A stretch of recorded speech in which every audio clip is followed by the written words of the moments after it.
Bu g'irt gandon ekan. Hozir ana qizni labidan cho'lpilatib o'pib turuvdi. Qotog'imni yebsan, yolg'on gapiryapti. Kim yolg'on gapiryapti? Axir hozir tualetda olti o'pish turaydi-nu. Mana bunaqa qilib. U bo'lmasida, yerimida yebamisan sen? Po'q emasmi? Hamma baribir o'pishib yotibdi. Sen uni o'pasan, u meni o'padi, anavi qizlar boshqalarni o'padi. Lekin sen g'irt amagansan. Sani addushi yaxshi ko'rib qo'yganim uchun keldim yoningga. Men bu qodoqqa ishonmagansan.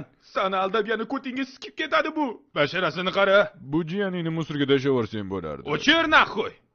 O'zingni bizdesman deb o'ylaysan, lekin bunga qo'toq ham olib kelganing yo'q. Men bu xuyovi uzun olib keldimmi? Yiban. Nech pul turar ekan bu pas? 20 mingmi? Yo 25 mingmi? 50 mingmi? Basharingiz sikiysan.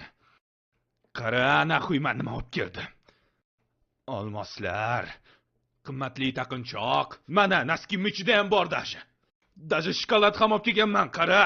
Men bu qog'oz kerak bo'lib qoladi. Men bu lentalarni ham rasxod qilib sotib olganman. Tursugimning ichida ham narsa bor dashi. Sochiga taqadigan mana. Ko'ryapsanmi? Mana plastik karta ham bor dashi. Qo'toqqa kulyapsanmi, onangni sikay. O'zing tashog'imni ham olib kelmading-ku. Arzon bir tiyinga qimmat uzuk olib kelgansan. Bir tiyinga qimmat uzuk. 50 minglik uzuk. Arzon uzuk. Ko'tingga sikaysan. Qo'yavor, suka. Ajratmaganingdan amini chiqarib tashardim. Soqolingga qo'tog'im yibban.